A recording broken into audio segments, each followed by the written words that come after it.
Un matin, Robert m'avoua qu'il avait écrit à ma grand-mère pour lui donner de mes nouvelles et lui suggérer l'idée, puisqu'un service téléphonique fonctionnait entre Doncières et Paris, de causer avec moi. Bref, le même jour, elle devait me faire appeler à l'appareil et il me conseilla d'être vers 4h moins un quart à la poste. Le téléphone n'était pas encore à cette époque d'un usage aussi courant qu'aujourd'hui, et pourtant, l'habitude met si peu de temps à dépouiller de leur mystère les forces sacrées avec lesquelles nous sommes en contact, que n'ayant pas eu ma communication immédiatement, la seule pensée que j'eus, ce fut que c'était bien long, bien incommode, et presque l'intention d'adresser une plainte. Comme nous tous maintenant, je ne trouvais pas assez rapide à mon gré dans ces brusques changements l'admirable féerie à laquelle quelques instants suffisent pour qu'apparaisse près de nous, invisible mais présent, l'être à qui nous voulions parler, et qui restant à sa table dans la ville qu'il habite, sous un ciel différent du nôtre, par un temps qui n'est pas forcément le même, au milieu de circonstances et de préoccupations que nous ignorons et que cet être va nous dire, se trouve tout à coup transporté à des centaines de lieues près de notre oreille, au moment où notre caprice l'a ordonné.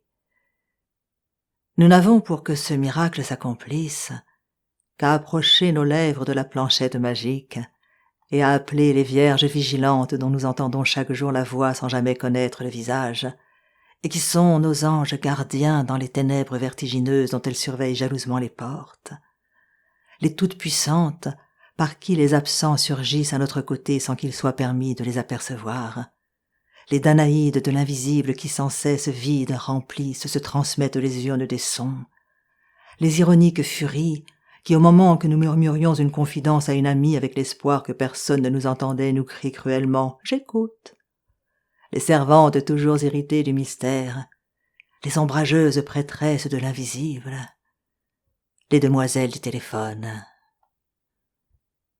Et aussitôt que notre appel a retenti, dans la nuit pleine d'apparitions sur laquelle nos oreilles s'ouvrent seules, un bruit léger, un bruit abstrait, celui de la distance supprimée, et la voix de l'être cher s'adresse à nous. C'est lui, c'est sa voix qui nous parle, qui est là.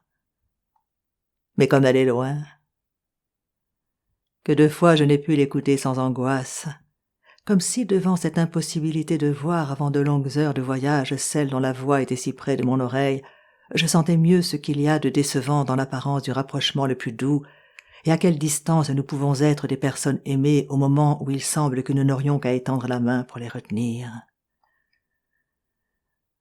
Présence réelle que cette voix si proche, dans la séparation effective, mais anticipation aussi d'une séparation éternelle. Bien souvent, écoutant de la sorte sans voir celle qui me parlait de si loin, il m'a semblé que cette voix clamait des profondeurs d'où l'on ne remonte pas. J'ai connu l'anxiété qui allait m'étreindre un jour, quand une voix reviendrait ainsi murmurer à mon oreille des paroles que j'aurais voulu embrasser au passage sur des lèvres à jamais en poussière. Ce jour-là, hélas, à Doncières, le miracle n'eut pas lieu. Quand j'arrivai au bureau de poste, ma grand-mère m'avait déjà demandé. J'entrai dans la cabine. La ligne était prise.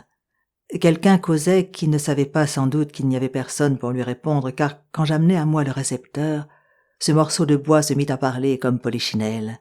Je le fis taire ainsi qu'au Guignol en le remettant à sa place, mais comme Polichinelle, dès que je le ramenais près de moi, il recommençait son bavardage. Je finis en désespoir de cause en raccrochant définitivement le récepteur par étouffer les convulsions de ce tronçon sonore qui jacassa jusqu'à la dernière seconde, et j'allai chercher l'employé qui me dit d'attendre un instant. Puis je parlais, et après quelques instants de silence, tout d'un coup j'entendis cette voix que je croyais à tort connaître si bien, car jusque-là, chaque fois que ma grand-mère avait causé avec moi, ce qu'elle me disait, je l'avais toujours suivi sur la partition ouverte de son visage où les yeux tenaient beaucoup de place. Mais sa voix elle-même, je l'écoutais aujourd'hui pour la première fois.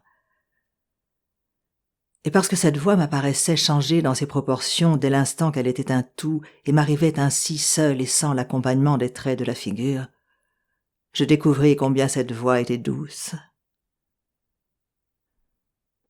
Elle était douce, mais aussi comme elle était triste. D'abord à cause de sa douceur même presque décantée, plus que peu de voix humaines n'ont jamais dû l'être, de toute dureté, de tout élément de résistance aux autres, de tout égoïsme.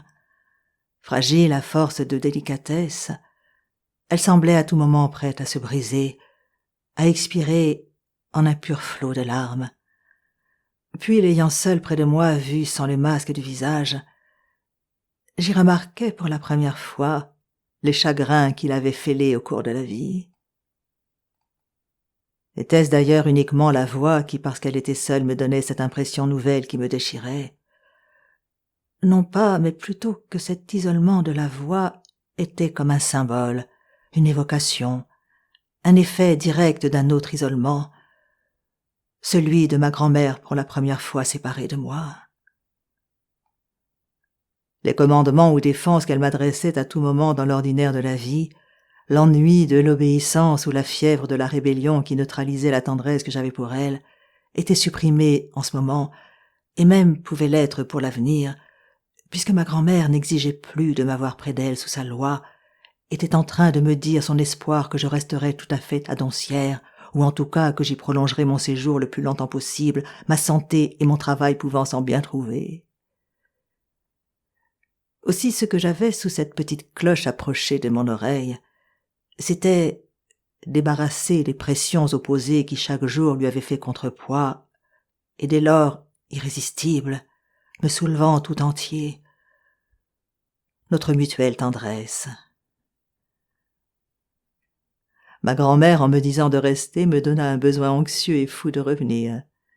Cette liberté qu'elle me laissait désormais et à laquelle je n'avais jamais entrevu qu'elle pût consentir, me parut tout d'un coup aussi triste que pourrait être ma liberté après sa mort. Je criais « Grand-mère, grand-mère !» et j'aurais voulu l'embrasser. Mais je n'avais près de moi que cette voix, fantôme aussi impalpable que celui qui reviendrait peut-être me visiter quand ma grand-mère serait morte. « Parle-moi !» Mais alors, il arriva que me laissant plus seule encore, je cessai tout d'un coup de percevoir cette voix. Ma grand-mère ne m'entendait plus. Elle n'était plus en communication avec moi. Nous avions cessé d'être en face l'un de l'autre, d'être l'un pour l'autre audibles. Je continuais à l'interpeller en tâtonnant dans la nuit, sentant que des appels d'elle aussi devaient s'égarer. Je palpitais de la même angoisse que bien loin dans le passé j'avais éprouvé autrefois, un jour que petit enfant dans une foule je l'avais perdue. Angoisse moins de ne pas la retrouver que de sentir qu'elle me cherchait, de sentir qu'elle se disait que je la cherchais. Angoisse assez semblable à celle que j'éprouverais le jour où on parle à ceux qui ne peuvent plus répondre, et de qui on voudrait au moins tant faire entendre tout ce qu'on ne leur a pas dit, et l'assurance qu'on ne souffre pas. Il me semblait que c'était déjà une ombre chérie que je venais de laisser se perdre parmi les ombres. Et seul devant l'appareil, je continuais à répéter en vain « Grand-mère, grand-mère !» comme Orphée resté seul répète le nom de la morte. Je me décidai à quitter la poste, à aller retrouver Robert à son restaurant, pour lui dire que, allant peut-être recevoir une dépêche qui m'obligerait à revenir, je voudrais savoir à tout hasard l'horaire des trains. Et pourtant, avant de prendre cette résolution, j'aurais voulu une dernière fois invoquer les filles de la nuit, les messagères de la parole, les divinités sans visage.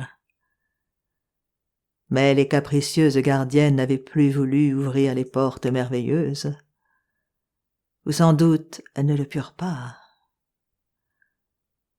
En arrivant auprès de Robert et de ses amis, je ne leur avouai pas que mon cœur n'était plus avec eux, que mon départ était déjà irrévocablement décidé. Saint-Loup parut me croire, mais j'ai su depuis qu'il avait dès la première minute compris que mon incertitude était simulée et que le lendemain il ne me retrouverait pas. J'étais désolée de ne pas avoir dit adieu à Saint-Loup, mais je partis tout de même car mon seul souci était de retourner auprès de ma grand-mère. Jusqu'à ce jour, dans cette petite ville, quand je pensais à ce que ma grand-mère faisait seule, je me la représentais telle qu'elle était avec moi, mais en me supprimant, sans tenir compte des effets sur elle de cette suppression. Maintenant, j'avais à me délivrer au plus vite dans ses bras du fantôme insoupçonné jusqu'alors et soudain évoqué par sa voix, d'une grand-mère réellement séparée de moi, résignée, ayant ce que je ne lui avais encore jamais connu, un âge, et qui venait de recevoir une lettre de moi dans l'appartement vide où j'avais déjà imaginé maman quand j'étais parti pour Balbec. Hélas, ce fantôme-là, ce fut lui que j'aperçus quand, entré au salon sans que ma grand-mère fût avertie de mon retour, je la trouvais en train de lire. J'étais là, ou plutôt je n'étais pas encore là puisqu'elle ne le savait pas, et comme une femme qu'on surprend en train de faire un ouvrage qu'elle cachera si on entre, elle était livrée à des pensées qu'elle n'avait jamais montrées devant moi. De moi, il n'y avait là que le témoin, l'observateur, en chapeau et manteau de voyage, l'étranger qui n'est pas de la maison, le photographe qui vient prendre un cliché des lieux qu'on ne reverra plus. Ce qui mécaniquement se fit à ce moment dans mes yeux quand j'aperçus ma grand-mère, ce fut bien une photographie. Nous ne voyons jamais les êtres chéris que dans le système animé, le mouvement perpétuel de notre incessante tendresse, laquelle, avant de laisser les images que nous présentent leur visage arriver jusqu'à nous, les prend dans son tourbillon, les rejette sur l'idée que nous nous faisons d'eux depuis toujours, les fait adhérer à elle, coïncider avec elle. Comment, puisque le front, les joues de ma grand-mère, je leur faisais signifier ce qu'il y avait de plus délicat et de plus permanent dans son esprit. Comment, puisque tout regard habituel est une nécromancie et chaque visage qu'on aime le miroir du passé, comment n'en eussé-je pas omis ce qui en elle avait pu s'alourdir et changer, alors que même dans les spectacles les plus indifférents de la vie, notre œil chargé de pensées néglige, comme ferait une tragédie classique, toutes les images qui ne concourent pas à l'action, et ne retient que celles qui peuvent en rendre intelligible le but. Et comme un malade qui ne s'était pas regardé depuis longtemps, et composant à tout moment le visage qu'il ne voit pas d'après l'image idéale qu'il porte de soi-même dans sa pensée, recule en apercevant dans une glace au milieu d'une figure aride et déserte, l'exhaussement oblique et rose d'un nez gigantesque comme une pyramide d'Égypte. Moi, pour qui ma grand-mère, c'était encore moi-même. Moi qui ne l'avais jamais vue que dans mon âme, toujours à la même place du passé, à travers la transparence des souvenirs contigus et superposés. Tout d'un coup, dans notre salon qui faisait partie d'un monde nouveau, celui du temps, celui où vivent les étrangers dont on dit « il vieillit bien ». Pour la première fois et seulement pour un instant, j'aperçus sur le canapé, sous la lampe, rouge, lourde et vulgaire, malade, rêvassant, promenant au-dessus d'un livre des yeux un peu fous, une vieille femme accablée que je ne connaissais pas.